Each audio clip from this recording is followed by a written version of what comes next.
puppet that I personally hand sewn. These little boxes, whole gear.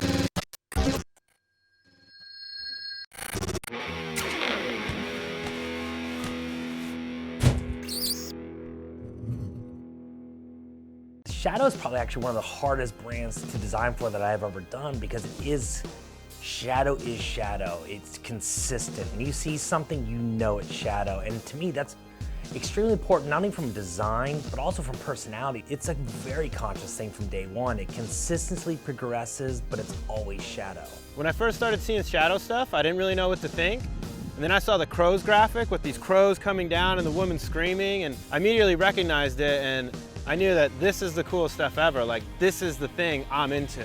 It's always evolving and always moving along, and it's always got new stuff, so it's like, it's never losing that vibe of like being badass, because it's like every year it just gets more and more badass. Once I really got to know Ronnie and the design team here and things like that, it wasn't designed to be different, it was just the things they were into. I mean, really, it was the influence of Alfred Hitchcock and just his whole style. Like, he could show the knife, he'd show you the blood, but he would never show you stabbing, and which makes it way more, the anticipation's way gnarlier. So kind of bringing that kind of style into a parts brand was just way more fun for us. I like the dark imagery, but I also really like the balance of it, because it's not like it's a goth thing, or it's not like it's a death thing, and it's not like it's the flavor of the week. It's got a little bit of all that stuff, so it's always current. Shadow's art direction is so distinct that it's really like transcended having its own look or style, and it has its own personality.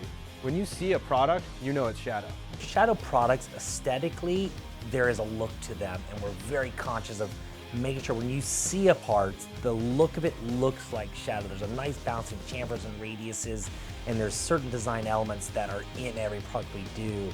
Really cool logo. Actually, the logo was what I was most stoked on, the little crow logo. I don't think looks should ever outweigh function, but if you can come to a perfect balance, that's when it's dope. Right now we pretty much make every single part that goes on a bike, multiple parts at that, different signature parts. As far as the product goes, every single year it jumps, years beyond, what it was before. It's through going on road trips and talking to our team guys, and we see things that work or don't work. Being in the office, you can see how much effort gets put into the look of a logo on a product, or the look of an ad, or the way the product's spec'd and everything like that. And a really cool thing that has happened since I've been here is that a lot of the dudes on the team are getting signature products now. The Shadow crew, if they need something and they request it, we do everything in our power to create that. The difference with Shadow is it doesn't stem from a company wanting to make something and just putting a writer's name on it. It comes from somebody like myself saying, like, I would really be psyched to have a pair of handlebars this geometry, and they're like, cool, let's do it. That's your handlebar. Everything we do in this building is a collective with Team to Team and the Shadow Sparky staff. We really involve everyone in the process of design. You decide, you want to do a tire, grip. For me, it was cranks, whatever, he says, go with it. Do what you want with it, and then we'll see what we can do with it from there. Every signature part it's like 100% how the rider wants it. If we don't make a product that a team member wants, we'll figure out a way to make it. And that goes through everything. Drew has brakes, Ditchburn's got a peg coming out. It doesn't matter who you are on the team. If you have a good idea, we're gonna kind of run with it. If you think about it, like, the chain has just been the same for so long, I think people thought it could never change. When I first saw the Shadow chain, you realize it's like so simple, but no one's ever thought of it before. And it's so much different and so much better than what exists. I was looking at a box of half links, picked them up, started linking them together, was like, wow, this could be pretty cool. Sprocket sizes were changing, back ends were changing, and with a regular chain, it was hard to get the right back end length.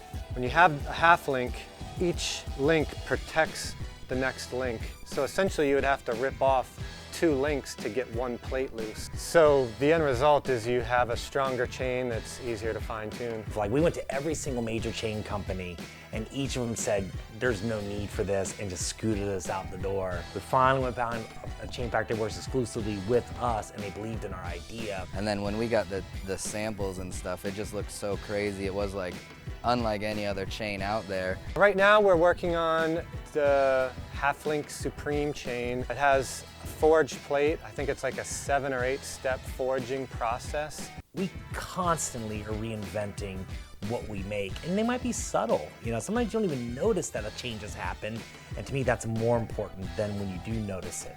Shadow basically created a whole new thing, and now just about everyone tries to copy the half-link chain, but nobody can keep up because they keep making it better. So everyone's copying something that they did 8 years ago, while Shadow's on a whole new thing. We created it, designed it, made it from scratch, opened the molds, tested it over years, improved it over the course, and then people believe in it.